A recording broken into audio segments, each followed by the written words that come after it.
안녕하세요. 오늘도 사연살롱을 찾아주셔서 감사합니다.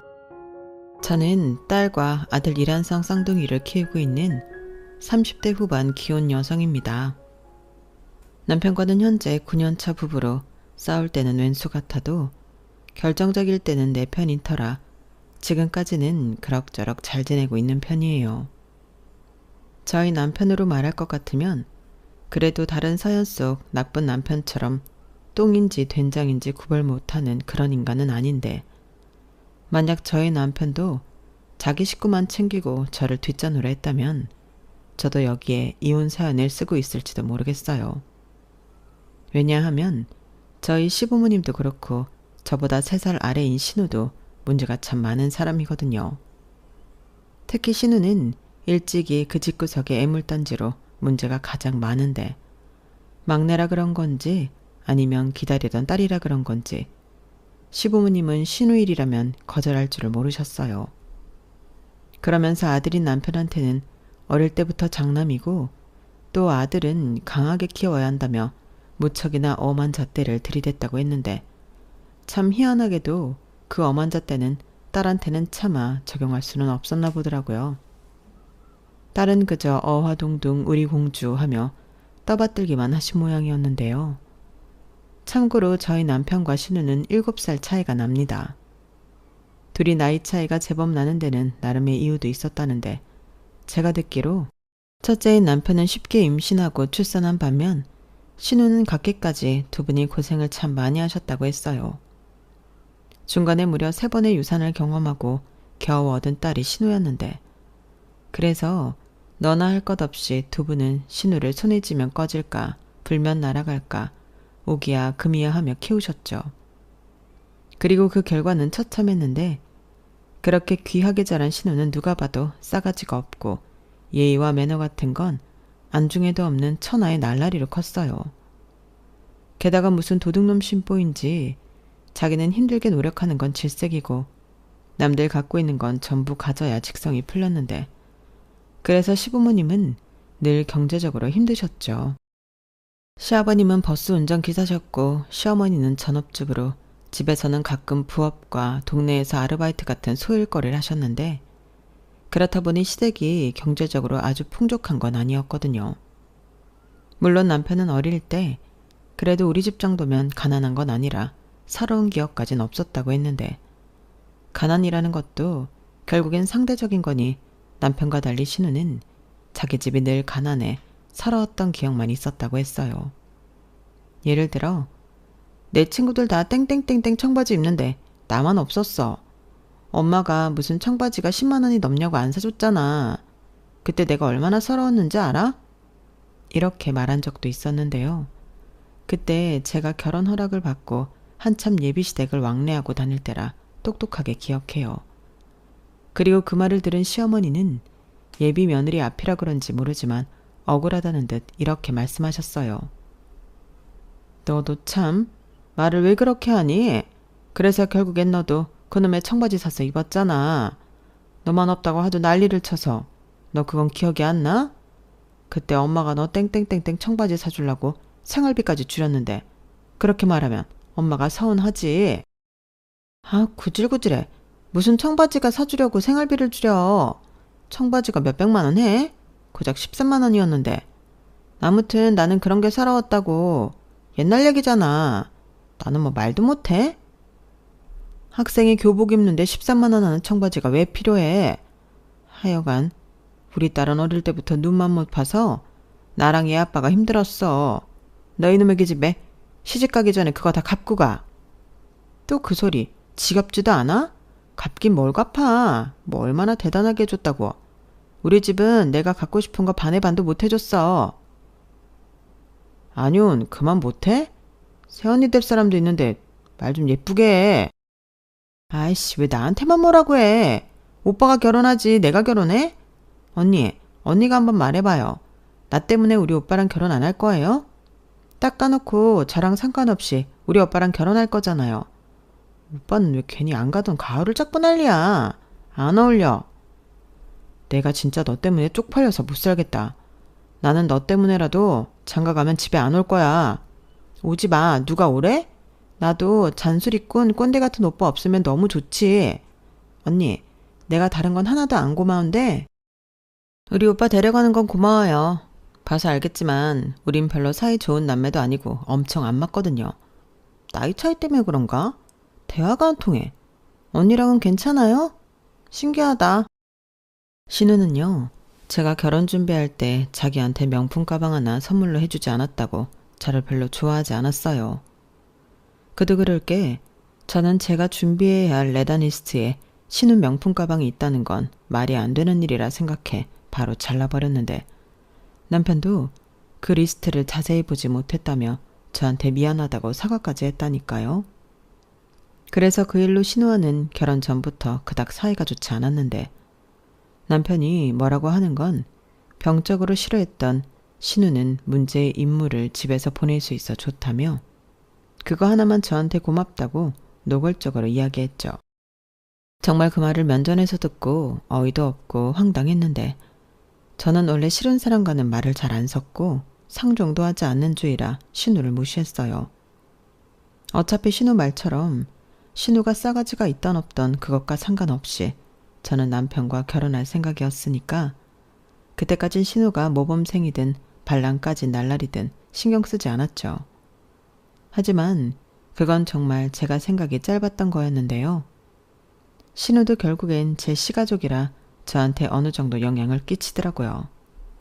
하지만 결혼 후 거의 5년 정도는 그런 생각을 미처 하지 못했는데 그 사이 신우는 네일샵도 하나 차려서 말아먹고 카페도 하나 차렸다가 망하는 등 계속해서 자기 부모 등골을 야무지게 쪽쪽 빨아먹고 있었는데 그 탓에 시댁은 변변한 노후 자금도 없이 늘 궁핍한 생활을 하셔야만 했죠.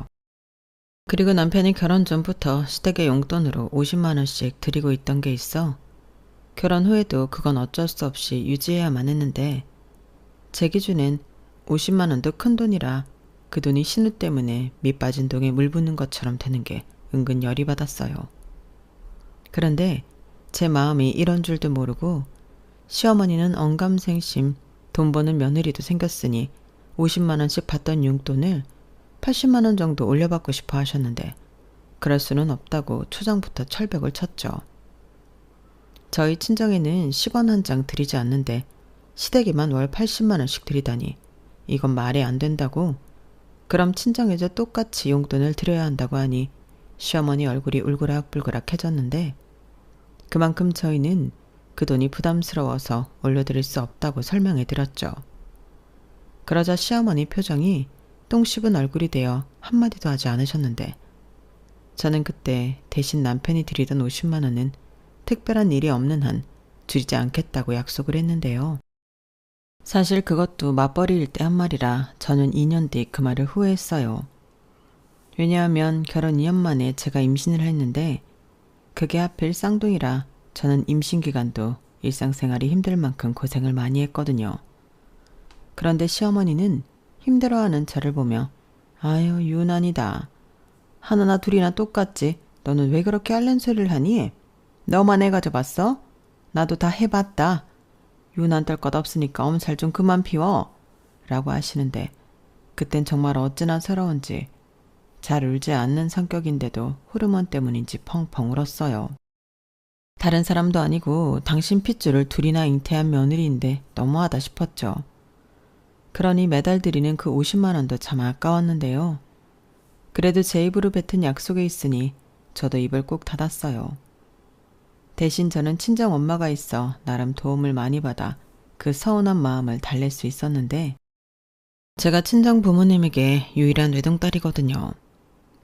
그런데 하나뿐인 딸이 그것도 쌍둥이를 임신했으니 친정 부모님은 걱정이 이만저만이 아니셨는데 원래 저희 부모님은 사이가 너무 좋아 아이 생각은 없이 두 사람만 즐겁게 살고 싶으셨다고 했어요.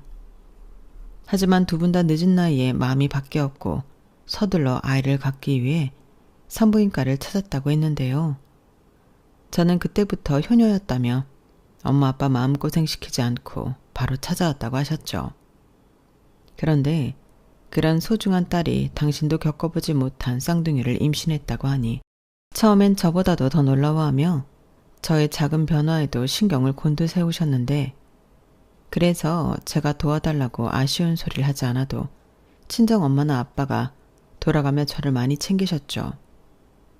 이렇듯 저희 임신은 양가에서 상반되는 온도차를 보였는데, 그 온도차는 아이들이 태어나도 큰 변화는 없더라고요.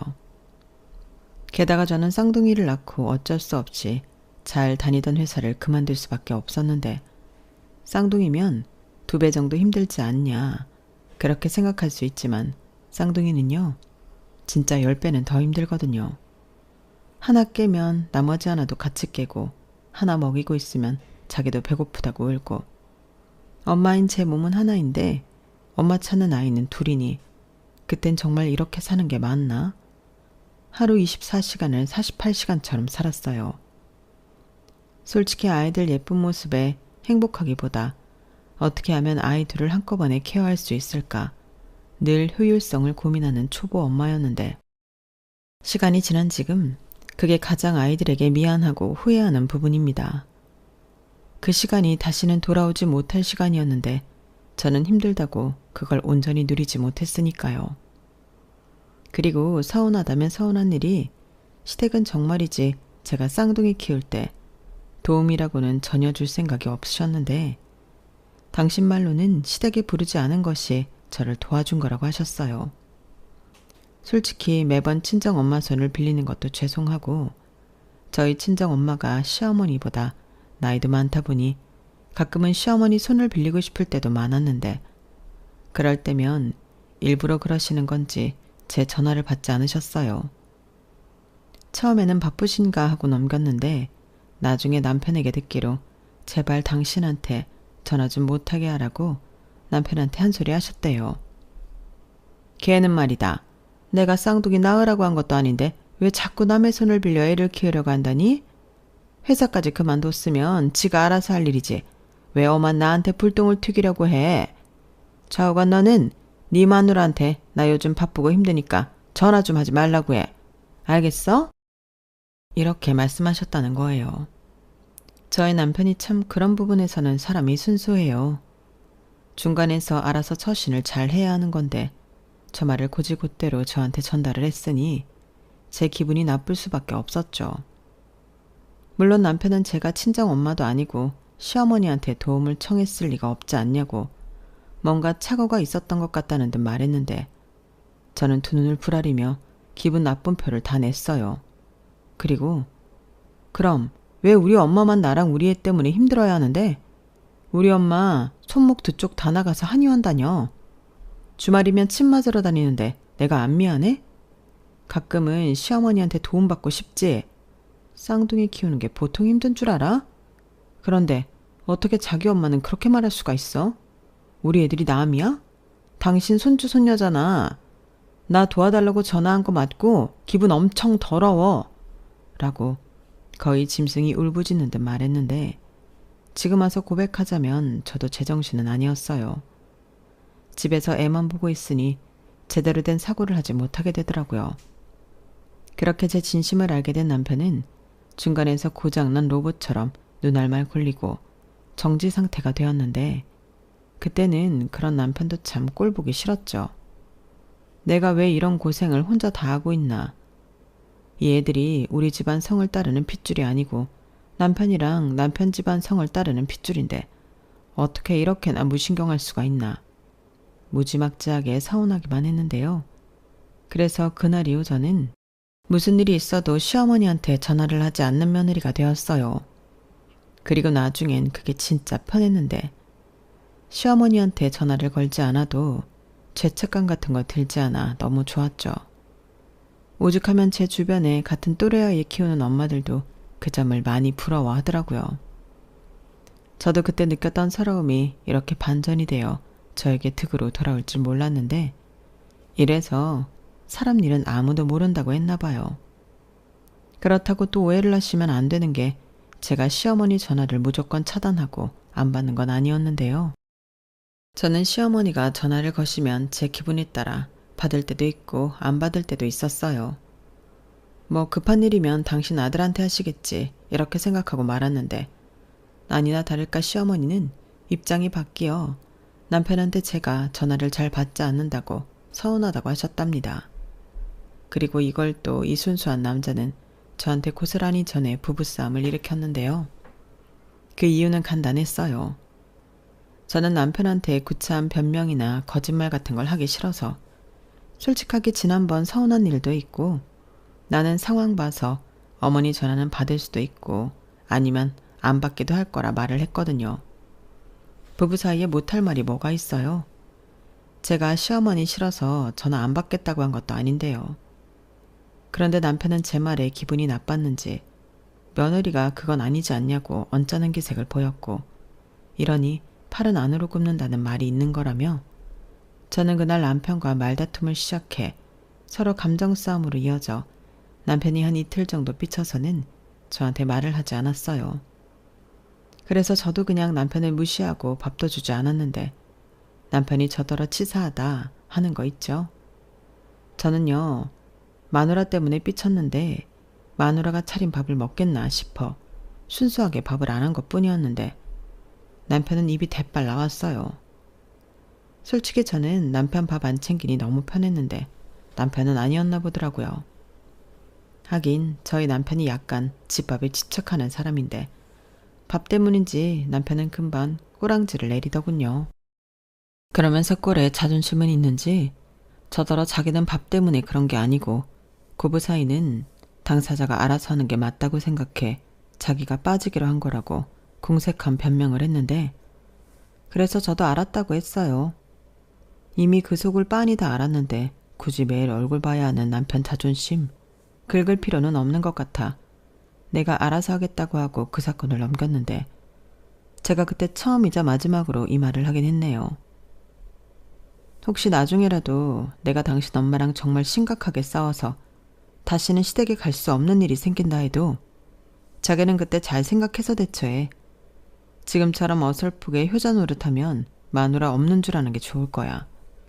그때는 뭐 다시 어머니 아들로만 사는 건지 이렇게 말했는데요. 남편이 그때 제 말이 진짜 무서웠다고 했어요. 사실 이런 비슷한 말들을 전에도 종종 한 적이 있었는데요. 저는 남편한테 나중에 늙어서 누구랑 살 거냐, 누가 해주는 밥을 더 많이 먹겠냐, 또 내가 누구 때문에 잘 다니던 회사까지 그만두고 독박 육아를 하고 있겠냐, 이런 말을 할 때가 있었죠. 제 기억에 쌍둥이 돌이 되기 전이었던 것 같은데 남편이 그때 애 아빠면서 아빠 노릇을 하지 않아 불만이 많았을 때였어요. 애 보느라 저는 힘들어 죽겠는데 자기는 자꾸만 친구랑 놀러 가고 싶다고 하고 회식을 하면 꼭 참석하는 등 개인 플레이를 자꾸만 해서 가뜩이나 힘들어서 사악해진 저를 더 난폭하게 만들었는데 그래서 저런 말로 협박을 종종 했었더랬죠. 그런데 저 말이 생각해보니 고부 갈등에도 해당되는 말이었고 저는 저 말을 끝으로 남편에게 2번의 기회는 없다고 못을 박았는데 그게 꽤나 효과가 있었어요. 남편이 중간에서 시어머니가 제 흉을 보거나 제가 전화도 잘 안 받고 시댁에도 잘 오지 않아 서운하다 노래를 부르시면 곧장 그러게 나영이한테 진작 좀 잘하지. 엄마 발등 엄마가 찍은 거야. 나영이가 힘들 때 엄마가 먼저 도와주고 그랬으면 얼마나 좋아?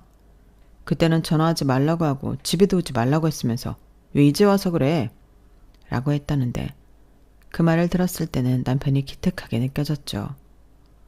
그때는 남편이 웬일로 엄마 말을 잘 듣는 큰아들처럼 느껴졌는데 그렇게 잘 키운 덕에 저는 자유를 얻었답니다.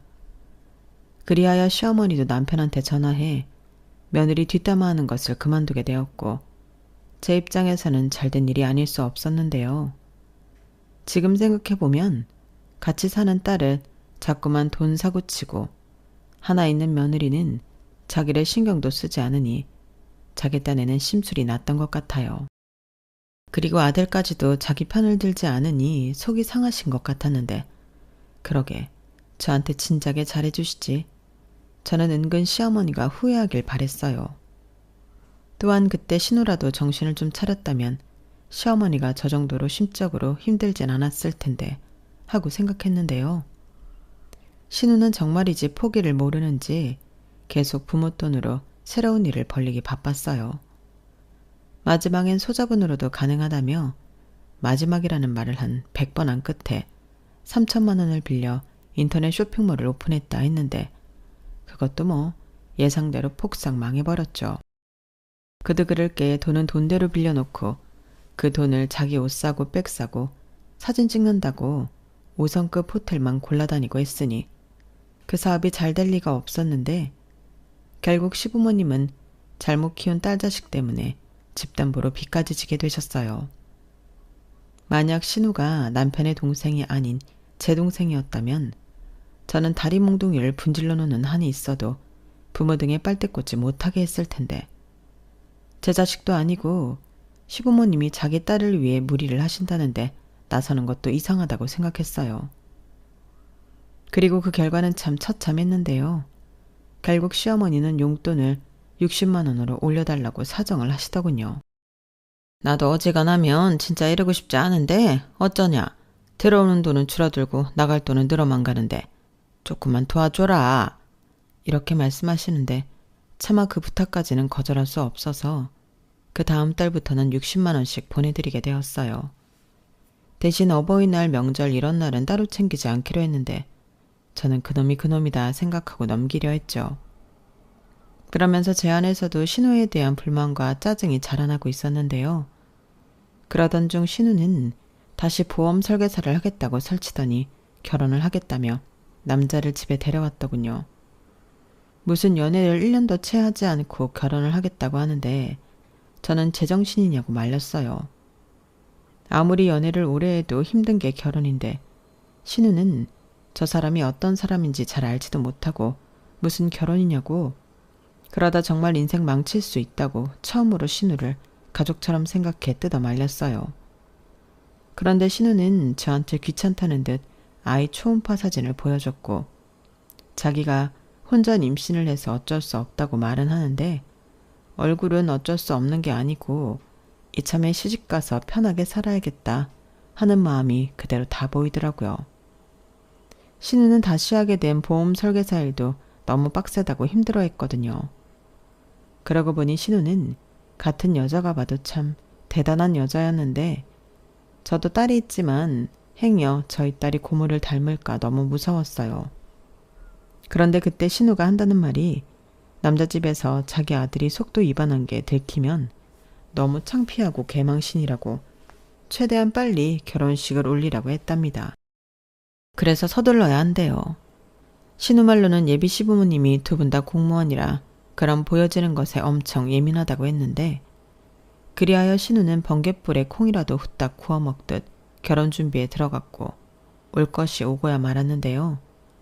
저는 설마 신우 결혼 자금 때문에 시부모님이 우리한테 돈 얘기를 할까 걱정을 하고 있었거든요. 그런데 정말로 시부모님이 딸 자식 결혼시킬 돈이 없다며 저희더러 5천을 내놓으라고 하셨고 그러면서 하신 말도 정말 기가 막혔는데요. 지금도 그때 느꼈던 황당함을 잊지 못할 정도예요. 우리가 너 결혼할 때 5천 해줬잖아. 그러니 그거 갚는다고 생각하고 니들이 그 5천 다시 돌려줘라. 정말 토시 하나 빠지지 않고 이렇게 말씀하셨는데 저는 제 귀를 의심했어요. 상견례 때 양가 똑같이 5천씩 해주셔서 저희가 그 1억으로 집을 구해 대출 조금 끼고 지금까지 살고 있는데 시부모님은 마치 그 돈을 잠깐 빌려주기로 한 것처럼 다시 달라는 게 황당할 따름이었죠. 그러니 그 말을 듣고 놀라지 않을 수가 없었는데요. 그건 남편도 마찬가지였죠. 하지만 시부모님은 뭐가 이상하냐고 지금은 이런 거 저런 거 따질 때가 아니라고 계속 돈 거리셨는데요. 당신 딸 배 나오기 전에 얼른 드레스 입어야 한다고 어찌나 사람을 들들 볶는지. 나중엔 죄송한 말이지만 시어머니 전화번호를 차단해버렸다니까요. 막말로 저희도 외벌이에 쌍둥이 키우고 집 대출금까지 내고 있는데 그런 큰돈을 해줄 능력도 없었어요. 누군가는 5억도 아니고 5천만 원인데 동생 결혼자금으로 못 해주냐 라고 하실 수도 있겠지만 저희한테 5천은 체감상 5억 이상의 금액이었거든요. 그래서 저도 말하고 남편도 무리라고 300만 원 정도 축의금으로 하겠다고 했는데 그때 시부모님이랑 정말 크게 언성을 높이며 싸워야 했어요. 다시는 보내 안 보내, 나중에 당신 죽어도 장례식에 오지 말라는 등 심한 말씀도 하셨는데 아무리 그래도 안 되는 건 안 되는 거라 저희도 물러서지 않았죠. 막말로 제 자식 결혼시키는 것도 아니고 신우 결혼시키는데 저희 집 기둥을 뽑을 수는 없는 노릇이잖아요. 그리하여 그때는 시부모님에게 제인이 되어 자유를 얻었는데요. 마음은 좀 찝찝했어도 시댁에 대한 의무들이 모두 사라져 좋은 점도 많았어요. 그리고 그 부분은 시부모님, 특히 시어머니한테는 약이 오르는 부분이었을 텐데 2달을 채우지 못하고 시어머니가 먼저 전화를 하셨더라고요. 어디에서 나왔는지 모르지만 신우 결혼 자금은 해결했다며 같이 신우 결혼 준비를 하자고 먼저 손을 내미셨는데 저도 그때는 모른 척 넘어갔죠. 어른이 먼저 체면까지 굽어가며 다가오시는데 아랫사람인 며느리가 그 정도는 받아들여야 하잖아요. 그래서 신우는 남들 못지않게까진 아니더라도 남들이 하는 수준 정도는 준비해서 거의 3달 만에 결혼식을 올렸는데요. 개인적으로 과정은 좀 얼렁뚱땅이긴 했지만 신우 입장에서는 땡 잡았다고 생각했어요. 왜냐면 서방님이 직업도 나름 괜찮고 시댁 형편도 저희 시댁, 즉 신우의 친정보다는 훨씬 나은 것 같았는데 신우 뱃속에 있는 조카가 엄마한테는 보배나 다름이 없었죠. 그게 아니라면 신우가 어디 가서 그런 능력 있는 남자를 만나겠나. 서방님 입장에서는 똥밟은 꼴일지언정 집안의 근심이 사라졌다고 생각했는데요. 그때가 저도 그렇게 시댁도 가장 평화로울 때였어요. 저는 그 즈음 조금 빠르긴 했어도 쌍둥이를 어린이집에 보내 한결 편해질 때였는데 시간만 맞으면 어떡하든 일을 하려고 알아보곤 했어요. 아무래도 외벌이로 살다 보니 경제적인 이유 때문에라도 돈이 많이 필요했는데 남편도 은근 제가 재취업을 하길 바라는 눈치였죠. 그래서 우리 애들 미래를 생각해서라도 기회만 되면 돈을 벌자 하고 닥치는 대로 일자리를 구하러 다니곤 했는데 그것 또한 쉽지 않더군요. 아무래도 애들이 어리고 어린이집에서 집에 오는 시간이 3시라 제 편의를 봐줄 곳은 많지 않았어요. 그래도 오전 시간 파트타임이나 집에서 할 수 있는 재택근무 형식 같은 일은 많지 않더라도 길을 쓰고 찾아서 했는데 그게 그래도 반찬값이 남편 교통비다 조금은 저희 집에 도움이 되었죠. 그리고 아이들이 조금 더 크면 그때는 정말로 취업을 해야 하니 미리부터 준비를 좀 하자 싶어 자격증 공부도 시작했는데 저는 전부터 미장 기능사에 관심이 있었거든요. 일단 여자도 할 수 있는 일이고 돈도 제법 버는데 언젠가는 내 집을 내가 직접 짓고 싶다는 꿈이 있어 미장 일을 할 수 있으면 좋겠다는 생각이 있었어요. 지금도 저렴한 폐가 같은 게 있다면 사서 직접 고치고 나중에 노후를 남편과 그곳에서 보내면 어떨까 하는 꿈이 있는데 아직은 저희 쌍둥이가 어리니 더 두고 봐야 할 일이죠. 아무튼 그런저런 생각이 있다 보니 저는 나름 시간을 쪼개 열심히 살았는데 신우가 아이를 출산하고 일이 터지기 시작했어요. 신우가 자기 애지만 애 보는 게 너무 힘들다고 하루가 다르게 전화 시어머니에게 연락해 징징거렸거든요. 뭐 자기 딴에는 좀 도와달라고 전화하는 것 같았는데 솔직히 저는 독박 육아했는데 도와주고 싶지 않았죠. 그래서 나는 지금 자격증 공부하느라 어렵다. 친정엄마나 시어머니 찬스 써라 라고 했는데 시어머니는 어려워서 말도 꺼내기 힘들고 친정엄마, 즉 제 시어머니는 하루하고 나가 떨어졌다며 어려움을 호소했는데 저는 미안하다고 말을 싹둑 잘라먹었어요. 그 탓에 신우가 또 저에 대한 불만이 넘쳐났는데 어쩔 수 없죠. 지는 뭐 제가 쌍둥이 키우느라 힘들 때 고문 노릇한 적 있나요? 그래서 욕먹을 각오나 하고 나 몰라라 했는데 그러기를 몇 달 후 시아버님 생신 때문에 온 가족이 다 모이는 날이 있었어요. 그때 몰라보게 안색이 좋지 않은 신우를 보게 되었는데 신우는 딸이 아닌 아들이라 더 힘들다고 했어요. 그리고 시조카로 말할 것 같으면 누굴 닮았는지 태어날 때부터 4kg가 훌쩍 넘어 신생아실에서도 가장 돋보이던 우량아였는데 먹성도 좋고 또 고집도 세서 신우를 힘들게 하나 보더군요. 그러니 일은 그만뒀지만 개인적인 시간은 고사하고 기본적인 생활도 어려운 모양이었는데요. 시조카는 한시라도 바닥에 내려놓으면 자지러지게 뒤로 넘어간다 했어요. 그리고 그날 실제로 보니 아무리 사람이 많아도 시조카는 낯을 심하게 가려 자기 엄마만 찾았는데, 신우가 화장실이라도 갈라치면 무슨 큰일이라도 나는 듯 엄마 엄마 하며 제대로 발음도 못하면서 그렇게 신우만 찾았더랬죠. 그러니 그런 막내딸을 보며 시어머니는 가슴이 찢어지는 듯 사위에 대한 서운함을 표현하셨는데요. 그러자 신우는 그날 돌아가서 부부싸움을 대판했나 보더군요. 그리고는 자기 엄마한테 전화해서 왜 자기 남편 불편하게 했냐고 버럭버럭 한 모양이었는데, 시어머니가 저를 찾아와 가슴을 치며 저한테 말했어요.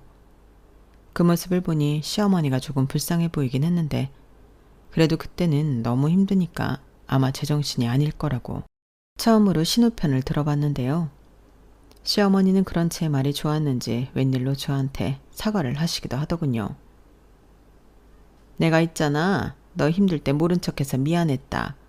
너는 그래도 친정엄마가 있으니까 나까지 보태지 않아도 될 거라고 생각했는데 내 딸 힘들 거 보니 그래도 내가 너한테 너무했다 싶네. 미안했다. 지금이라도 애들 맡기고 싶으면 얘기해. 내가 봐줄 테니까. 라고 하셨는데 기분이 살짝 이상했어요. 이렇게 사과받을 줄 몰랐는데 제가 신우 덕을 보게 될 줄은 더 꿈에도 몰랐죠. 하지만 그런 고마운 마음도 그리 오래가지 못했는데요.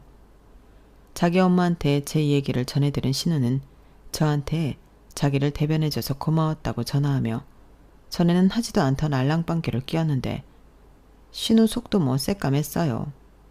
저한테 어떻게든 도움을 받고 싶었던 거죠. 그래서 저는 그럼 돌은 되지 않았어도 어린이집 영화반이라도 넣는 게 어떻겠냐고 얘기했는데요. 신우가 하는 말이 그건 자기 남편이랑 시어머니가 절대 안 된다고, 무슨 일이 있어도 새 돌까지는 신우 보고 애를 키우라고 했답니다. 애는 엄마가 봐야 한다고 세상이 흉흉하니까 유치원 가기 전까지 가정부육을 하라고 했대요. 그럼 도와라도 줘야 할 텐데 신우의 남편도 시어머니도 그럴 마음은 없어 보였는데 신우는 아쉬운 대로 자기 엄마한테만 도와달라고 징징거리는 것 같더라고요. 그래서 저는 그럴 바에는 그럼 하루에 몇 시간이라도 시터를 쓰라고 나름 신경 써서 조언을 했는데, 제 친구들도 하루에 4-5시간 시터를 쓰면서 힘든 시간을 넘긴 케이스도 있었거든요. 그리고 시터는 어차피 집으로 오는 거라 신우의 시댁에서 뭐라고 하지도 않을 것 같았는데요. 그렇게 시터랑 같이 애를 보면 신우도 숨 돌릴 시간이 있을 테니 지금보다는 낫지 않겠냐고 생각했죠. 하지만 신우는 한숨을 푹푹 쉬며 언니, 저도 그 생각 안 해본 거 아닌데요. 시터 월급이 얼만 줄 알아요? 200만 원이 넘어요. 아니 무슨 회사원이라니까? 그런 돈을 어떻게 쓰냐고요? 라고 저한테 짜증을 냈는데요. 저라고 시터 월급이 그 정도라는 걸 몰랐겠어요? 저 역시 쌍둥이라 시터를 써볼까 하고 알아본 적이 있었는데 나라에서 지원해주는 것도 있고 아주 방법이 없는 건 아니었거든요. 하지만 신우는 나라에서 연결해주는 건 어쩐지 믿음이 가지 않는다며 싫다고 했어요. 그래서 저는 그럼 어쩔 수 없지 않냐고 알아서 방법을 찾아보라고 했는데 제 말에 기분이 나빴는지 신우가 삐쳐서는 전화를 끊어버리는 거 있죠. 하여간 애를 낳아도 그 싸가지 없는 성격은 여전했는데 저는 이젠 적어도 나한테 전화는 하지 않겠구나 홀가분하게 생각했죠. 막말로 신우는 남편 월급도 좀 되고 시댁도 풍족한데 어떻게든 방법을 찾을 수 있지 않을까 그런 생각을 하기도 했는데요. 그건 제 착각이었어요. 신우 시댁은 좀 사는 게 맞는 것 같긴 한데 일단 신우가 별로 마음에 들지 않아 재정적으로 도움을 줄 생각이 전혀 없었고 남편은 월급은 한 400만 원 정도 받는 것 같은데 결혼 전부터 주식이다 코인이다 해 개인적으로 진빚까지 있어 300만 원 정도는 빚 갚는 데 쓰는 것 같았어요. 그러니 100만 원 가지고 생활을 해야 했는데 집에는 30만 원 정도밖에 주지 않은 것 같더라고요. 육아수당 나오니 그걸로 생활하라는 건데 돈이 더 필요하면 알아서 돈을 빌려 쓰라고 했답니다. 진짜 쓰레기 아닌가요? 이래서 사람은 겉모습만 보고 판단하면 안 되는데 신우는 아마도 서방님의 멀쩡한 겉모습만 보고 낚시질을 한 게 틀림없어 보였어요. 그리고 뒷단에는 머리를 굴릴 게 있긴 했는지 며칠 뒤 시어머니가 할 말이 있다며 저더러 애들이 어린이집에 가 있을 때 잠깐 오라고 하셨는데 그때 기분이 참 쎄하더군요. 제가 원래 직감이 좀 좋은 편이거든요. 그래서 나름 각오를 하고 그날은 남편도 휴가를 쓸 수 있다고 해서 같이 갔는데 시어머니는 자기 아들을 보고 잠깐 놀란 듯 했지만 이내 잘 왔다고 한꺼번에 얘기하자고 자리에 앉으라 하셨어요. 그렇게 거실로 들어가니 신우가 조카를 안고 저희 부부를 반겼는데 역시는 역시였죠. 시어머니가 곧장 자기 생각이라며 얘기를 시작하셨는데 들으나 마나한 내용이었어요. 내가 곰곰이 생각을 해봤는데 우리 이참에 살림 좀 합치자. 우리 집도 팔고 니네 집도 팔고 얘네 전세 보증금도 빼서 3층짜리 빌라를 짓는 거야. 1층엔 우리가 살고 2층엔 우리 딸내가 살고 3층은 니네가 살면 어떠니? 쌍둥이 있고 우리 동기도 있으니 셋이 어울려 같이 놀면 좋잖아. 원래 애들은 애들 사이에서 크는 거다. 그러다 서로 품앗이 하듯 애도 봐주고 그럼 좋잖아. 니들도 쌍둥이 낳고 데이트다운 데이트 해본 적 없지? 우리 살림 합쳐서 같이 살면 그런 것도 돌아가면서 할 수 있어. 어때? 괜찮지 않니? 듣고 보니 괜찮은 것 같기도 하고 엄마가 웬일이야? 그런 생각도 하고 오빠 생각도 그렇지. 나는 완전 찬성이야. 언니는 어때요? 저요? 저는 당연히 싫죠. 막말로 저런 힘든 시기도 다 지났고 뭐 한다고 멀쩡한 집을 팔아 시댁 식구들이랑 같이 살아요? 데이트다운 데이트요? 저 그런 거 안 해도 돼요. 어차피 이 주말이면 소파랑 한 몸처럼 되어 있는데 같이 나가면 싸우기만 하죠. 뭐? 그러지 말고 너도 잘 생각해봐. 어머니, 저는 몇 번을 생각해도 제 대답은 노예요. 저 아가씨랑 묶어서 공동육아 시키려고 그러시나 본데 죄송해요. 저는 하기 싫어요. 언니, 아무리 그래도 시어머니 앞에서 너무 성의 없는 거 아니에요? 생각 정도는 하고 말할 수 있잖아요. 아가씨, 이거 아가씨 생각이죠. 저 다 보여요. 그리고 몇 번을 생각해도 대답은 같은데 뭐하러 시간을 끌어요. 저도 쌍둥이 키울 때 죽을 만큼 힘들었거든요. 그래도 시간 지나면 좀 나아져요. 저 보세요. 아니 그거야 언니는 친정엄마가 많이 도와줬잖아요. 그리고 돌진하고 바로 어린이집 보냈고 저는 새돌까지 꼼짝 말하니까요. 그래서 저더러 아가씨의 새돌까지 같이 육아하자고요? 진짜 너무한 거 아니에요? 그럼 제 인생은 애만보다 끝나는 거예요? 너는 말을 해도 뭘 그렇게 하니? 누가 너더러 애 도맡아 키우래? 필요할 때만 좀 도와주라는 거지. 그것도 싫어요. 싫은 걸 싫다고 하는데 왜 자꾸 저만 나쁜 사람 만드세요? 어머니도 제가 도와달라고 손 내밀었을 때 피하셨잖아요. 왜 또 그 얘기를 꺼내? 내가 사과했잖아, 미안했다고. 네, 그래서 저도 그 사과 받고 그 일은 덮었는데 이건 아니죠. 아니긴 뭐가 아니야. 한 가족인데 너만 편하면 그만이야? 네 신우 고생하는 건 안 보이냐고. 네 살 빠진 것 좀 봐라. 너는 안쓰럽지도 않니? 네, 저만 하면 양반이죠. 저는 쌍둥이 키울 때 탈모도 왔어요. 살이요? 저는 그때 43kg까지 빠졌는데 어머니는 그것도 모르셨나 보네요. 그래서 저희 엄마가 안쓰럽다고 그렇게 도와주신 거예요. 그러니까 어머니도 안쓰러운 아가씨 많이 도와주세요. 뭐라고? 너 지금 말 다 했니? 네, 제가 뭐 못할 말 했나요? 아, 언니, 그러지 말고 나 좀 도와줘요. 언니는 쌍둥이 키워서 하나는 껌이잖아요. 언니야말로 경력자고 인젠데 저는 언니 도움 받고 싶어요. 우리 남 아니잖아요. 요즘은 애 때문에 남편이랑도 사이가 멀어지는 기분인데 쟤 이러다 이혼당할 수도 있어요. 네? 설마요. 다른 애도 아니고 자기 애 키우느라 고생하는데 그거 싫어서 이혼하자고 한다고요? 만약 그렇다고 하면 그런 놈이랑은 하루라도 빨리 헤어져요. 월급 받아서 한 달에 30 주는 놈이 남편이에요? 애 아빠예요? 저 같으면 바로 잘랐어요. 예, 너 그 입 다물지 못해? 그래서 뭐 내 딸더러 이혼이라도 하라는 거야? 어머니도 그래요. 제가 뭐 못할 소리 했어요? 그런 남자면 없는 게 낫죠. 그 30도 나중에 못 준다고 하면 어떡할 건데요? 자기야 왜 그래? 설마 그러겠어? 빚 다 갚으면 그때 몇백 주겠지. 꿈깨. 주식이랑 코인 하던 놈이 그걸 끊어? 개가 똥을 끊어라. 서방님 절대 그거 못 끊어. 언니 지금 나랑 해보자는 거예요? 왜 남의 남편 흉을 봐요? 뭐? 개가 똥을 끊어? 진짜 애 봐주기 싫으니까 별소리를 다 해. 오빠는 왜 등신처럼 가만히 있어? 언니가 저라면 오빠라도 나서서 언니를 혼내야지. 그래, 너는 기껏 같이 와서는 왜 가만히 있는데? 설마 너도 같은 생각이야? 왜 나한테 그래? 그리고 이 사람한테 안 좋은 애 키우라고 지금 부른 거야? 공동육아라고 서로 같이 돕자는 거지. 내가 쌍둥이를 봐줄 수도 있어. 쌍둥이가 네 애를 보겠지. 됐다 그래. 엄마, 아들 이혼당하는 걸 보고 싶어 그래? 이혼 같은 소리 하네. 네 처가 이혼 소리 하니까 너까지 따라하냐? 신우 애 좀 본다고 이혼 소리를 해? 네, 해요. 저 아가씨 애 봐줄 바에는 그냥 이혼하겠습니다.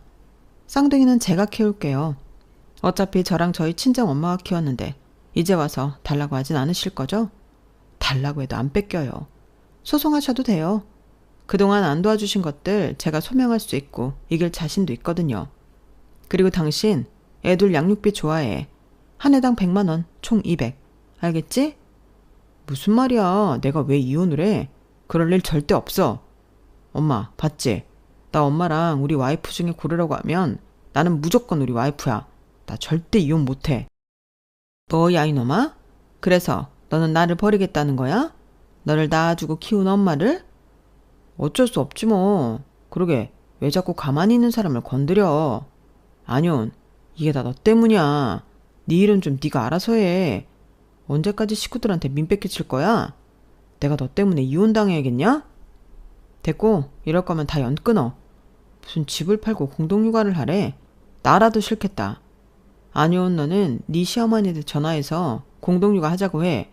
지도 못할 거면서. 남편은 제가 이혼 소리 한번 하자 기겁을 하고 입에 따발총이라도 장착한 듯 자기 엄마와 자기 동생을 향해 따다다다 바른 말을 쏘기 시작했는데 그때 처음으로 제가 남편 하나는 잘 키웠다 뿌듯함이 밀려왔어요. 물론 시어머니는 불효자를 키웠다고 땅을 쳤겠지만 저한테 준 이상 그 아들도 제 몫이죠. 안 그런가요? 그리고 남편의 쉴 새 없이 쏘아대는 바른 말에 시어머니도 신우도 똥 씹은 얼굴이 되어 저를 노려봤는데 남편은 곧장 제 눈을 가리고는 보지 마. 그리고 그대로 일어나서 나가자. 라며 제 팔을 잡아 끌었는데 신우가 울면서 그랬어요. 자기 결혼할 때 오빠가 해준 게 뭐가 있냐고요. 자기 결혼시키느라 엄마는 갯돈도 깨고 대출도 받아 힘들게 산다며 너무하다고 했는데 그때 남편이 살짝 움찔하는 것 같았어요. 그래서 제가 곧장 그러게 결혼 전에 그렇게 돈을 까먹었으니 집에 돈이 있겠어요? 이건 우리 탓이 아니고 아가씨 탓이에요. 착실하게 일해서 돈이나 벌지. 아가씨가 까먹은 돈 계산은 해봤어요? 그 돈 있으면 어머니 말씀처럼 집 짓고도 남았겠네. 라고 하는데 시어머니가 가슴을 치며 아우 내 팔자야. 내가 무슨 전생에 죄를 지었다고 자식복이 이리도 없나. 내가 뭘 그렇게 잘못을 했다고. 슬슬 시동을 걸기 시작했는데 그래서 저는 남편더러 먼저 갈 테니 알아서 판단하라고 했어요. 그러자 남편은 판단하고 말 것도 없다며 제 손을 잡고 시댁을 나왔는데 처음으로 진지한 목소리로 저한테 말했죠. 자기는 이제 시댁 없어. 전화도 받지 말고 내가 알아서 할 테니까 자기는 신경 쓰지 마. 지금 나 때문에 화났어? 내가 심한 말 했다고? 아니, 심한 말이라고 할 것도 없지. 사실이니까. 그리고 자기가 전에 그랬잖아. 이런 날이 오면 잘 판단하라고. 근데 내가 왜 고민을 해? 당연히 내가 책임질 식구는 자기랑 우리 쌍둥이인데. 그래도 혹시 몰라서 그래. 어쨌든 나한테는 부모고 동생이잖아. 알았어. 그리고 빈말이라도 그렇게 말해줘서 고마워. 빈말 아니야. 이젠 나만 믿어. 이 오빠가 해결한다. 이젠 스트레스 받지 말고 우리 마누라 하고 싶은 거 다 하고 살아. 명절 같은 것도 이젠 없어. 정말? 정말 그렇게 살아도 돼? 되지. 남자가 한 입 가지고 두 말 할까? 평소랑 너무 다른데? 아무튼 나 믿는다. 우리 남편 지금 보니까 진국이었네. 내가 남자 하나는 잘 골랐다. 내가 좀 사람 보는 눈이 있어. 저희는 웃을 상황이 아니지만 그 일을 계기로 부부 사이는 돈독해졌어요. 그리고 하루도 채 지나지 않아 시어머니, 시아버님 신우까지 계속 전화를 걸길래 핸드폰을 꺼놓고 다음날 세 사람의 번호를 차단해버렸는데 중간에서 남편이 정말로 손을 쓴 건지 제 핸드폰은 조용해졌어요. 저는 다른 번호로 저한테 전화를 하고 저를 괴롭힐 거라고 생각했는데 그런 것도 없더라고요. 그래서 행여 남편이 중간에서 저 모르게 도움을 주기도 했나 걱정이 되어 물어보기도 했는데요. 남편이 그러더군요. 그러고 싶어도 먹고 죽을 돈도 없는데 무슨 그냥 아들 하나 없는 셈 치라고 했어. 아버지가 호적을 파겠다고 쌍욕도 하고 그러던데 그래서 그러시라고 했어. 나 이제 안씨 아니야. 저는 그때만큼은 철없는 남편이 저런 성격이라 다행이라는 생각이 들었어요. 괜히 어설픈 효자이고 성격도 꽁하는 편이면 저렇게 생각도 안 할 텐데 아마도 저는 남편의 저런 엉뚱하고 유머스러운 면을 좋아했나 봐요.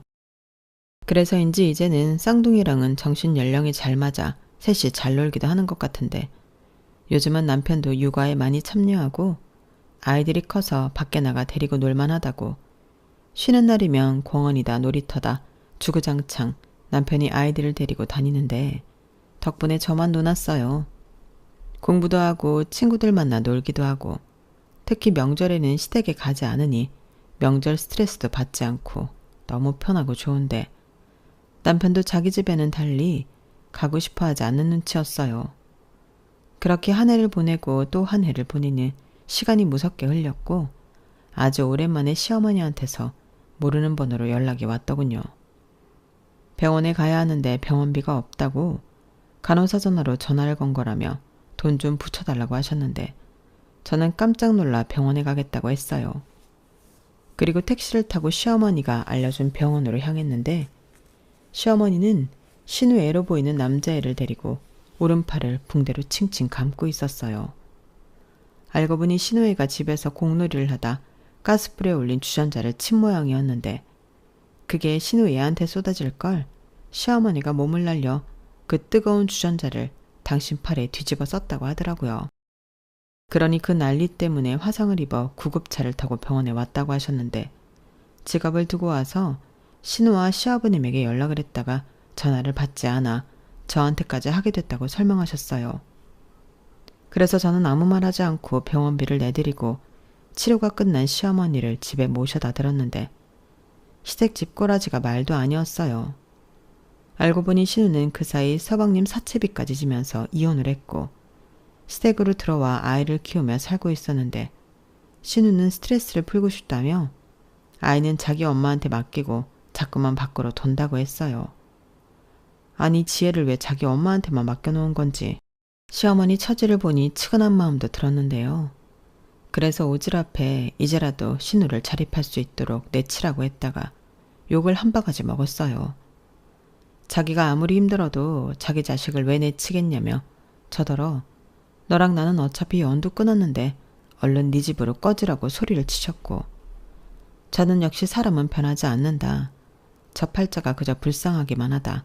이런 생각을 하며 집으로 돌아왔는데 남편한테는 말을 할까 말까 하다 그냥 하지 않았어요. 남편도 들으면 속상할 말이니 그냥 안 하는 게 낫겠다고 생각했거든요.